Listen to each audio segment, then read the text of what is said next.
అవుతారు, బిడ్డలు ఆనియన్ అవుతారు, బిడ్డలు పొటాటో అవుతారు, బిడ్డలు అని అవుతారు. హలో ఫ్రెండ్స్, నమస్తే అండి. Welcome back to my channel my home my world. So ఇంకా థంబ్నెయిల్ చూసి అండ్ మా అమ్మాయి చెప్పింది చూసి ఏదో అనుకోకండి, సూపర్ పర్ఫెక్ట్ పిజ్జా అయితే మీ ముందు కనిపిస్తుంది కదా. సో మరి ఇది ఎట్లా చేయాలి ఏంటి అనేది చూసేయండి. మరి వీడియోలోకి వెళ్ళిపోదాం. అండ్ ఫస్ట్ నుంచి లాస్ట్ వరకు చూడండి, ఎక్కడ స్కిప్ చేయకుండా. సో అప్పుడే మీకు అన్నీ కరెక్ట్గా వస్తాయన్నమాట. ఓకేనా, చలో. ఇంకా ఫస్ట్ వచ్చేసి ఇక్కడ ఒక గిన్నెలో గోరువెచ్చటి నీళ్లు తీసుకున్నానండి. ఇందులో నేను డ్రై ఈస్ట్ వేస్తున్నాను అనమాట. ఒక హాఫ్ స్పూన్ సరిపోతుందండి. అది మీరు చేసుకునే పిజ్జా పిండిని బట్టి వేసుకోవాలి. ఇక్కడ నేనైతే ఒక అర స్పూన్ వేస్తున్నాను. ఓకేనా. అండ్ దీనికోసం గోరువెచ్చని నీళ్ళు మాత్రమే కావాలండి, చల్ల నీళ్ళు పనికిరావు. సో అందులో ఇంకొద్దిగా కాదు, అదే కొద్దిగా, ఇది కూడా ఒక అర స్పూను షుగర్ వేసుకోవాలి. ఈస్ట్ని యాక్టివేట్ చేసుకోవడానికి షుగర్ చాలా బాగా వర్క్ చేస్తుందండి. వీటిని ఇలా గోరువెచ్చని నీళ్ళలో మాత్రమే కలుపుకొని ఒక పక్కన పెట్టుకోవాలి. మనం చూసారు కదండి, నేను ఈస్ట్ తీసే ముందు చిన్న చిన్న గుళ్ళులాగా ఉంది కదా, వన్స్ ఇది యాక్టివేట్ అయ్యే టైంకి కాస్త ఉబ్బుతాయి అన్నమాట, అట్లా పెరుగుతాయి. సో అందుకే ముందుగా దీన్ని పక్కన పెట్టుకోవాలి, కలిపేసి యాక్టివేట్ అవుతుంది ఈస్ట్ అనేది. ఇంకా దీనికోసం గోరువెచ్చని నీళ్లు మాత్రమే వాడుకోవాలండి. అంటే మనం చేయి పెట్టగలిగేంత వేడి ఉండాలి, అంతే అనమాట.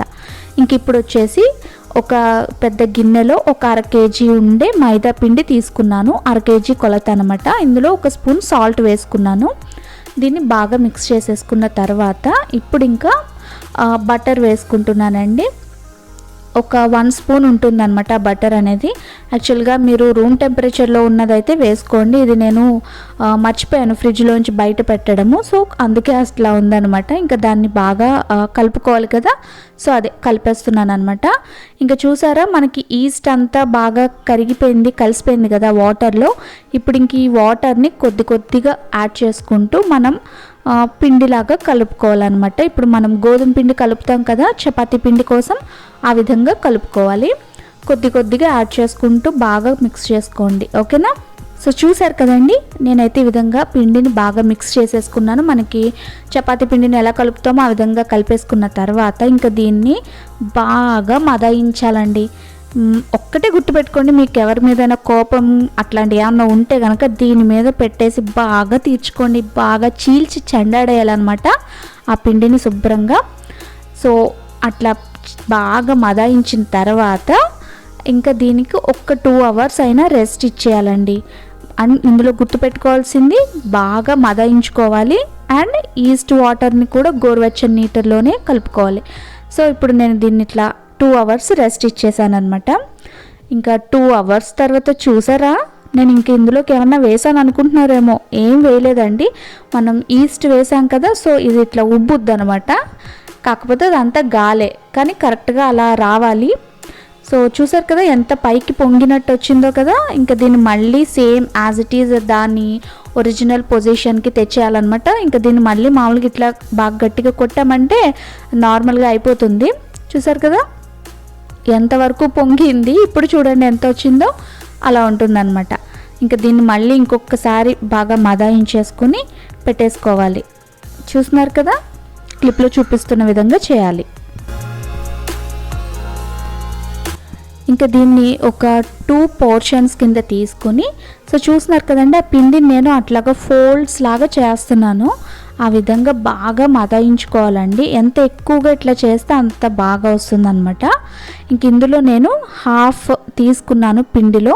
సో దానికోసం ఏం చేస్తున్నానంటే, ముందుగా ఇక్కడ నాకు పెద్ద ప్లేటు, అంటే మనం పిజ్జా సైజుని బట్టి మీకు ఇంకా పెద్ద సైజు ఉన్నా కూడా పెద్దది తీసుకోవచ్చండి. నాకు ఇంతకంటే పెద్దవి లేవు నా దగ్గర, అందుకే ఇంకా దీన్నే తీసుకుని దాంట్లో కొద్దిగా ఆయిల్ అప్లై చేశానండి.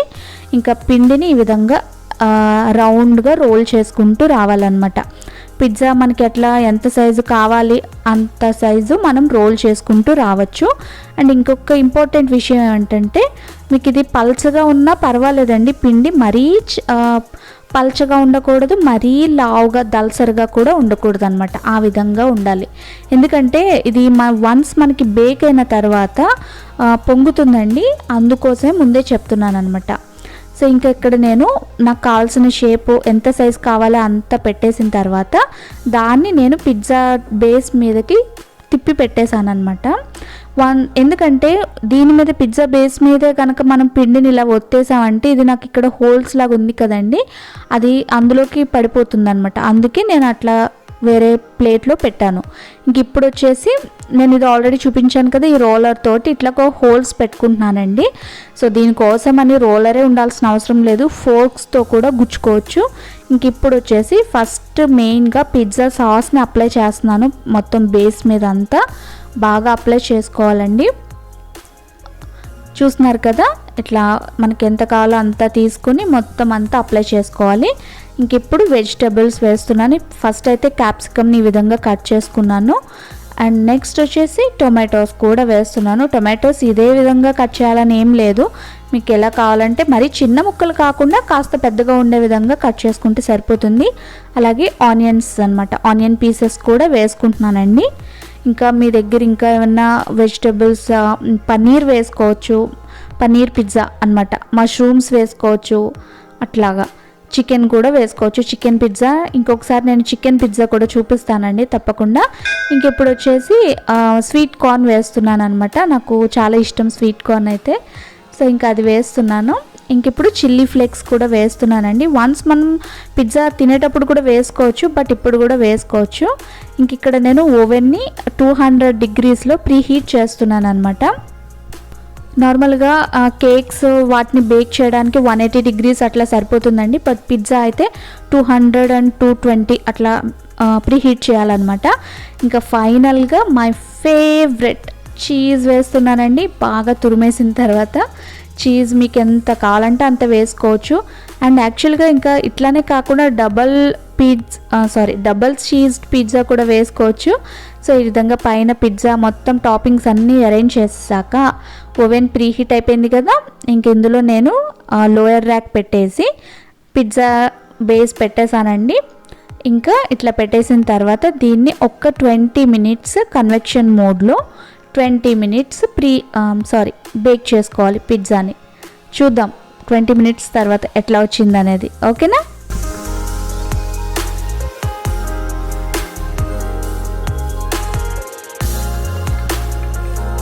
చూసారు కదా, అయిపోయిందండి. సో చూద్దాం మరి. అండ్ తీసుకునేటప్పుడు మాత్రం చాలా కేర్ఫుల్ అండి, చాలా వేడిగా ఉంటుంది. సో జాగ్రత్తగా తీసుకోవాలి. ఓకేనా? మీరు ఏ క్లాత్ పెట్టినా కానీ చాలా వేడైతే చాలా ఉంటుందండి, ప్రీ హీట్ చేస్తాం కదా. సో అందుకని చూసారా, పర్ఫెక్ట్గా మన పిజ్జా అయితే రెడీ అయిపోయింది. చీజ్ అంతా సూపర్గా మెల్ట్ అయింది.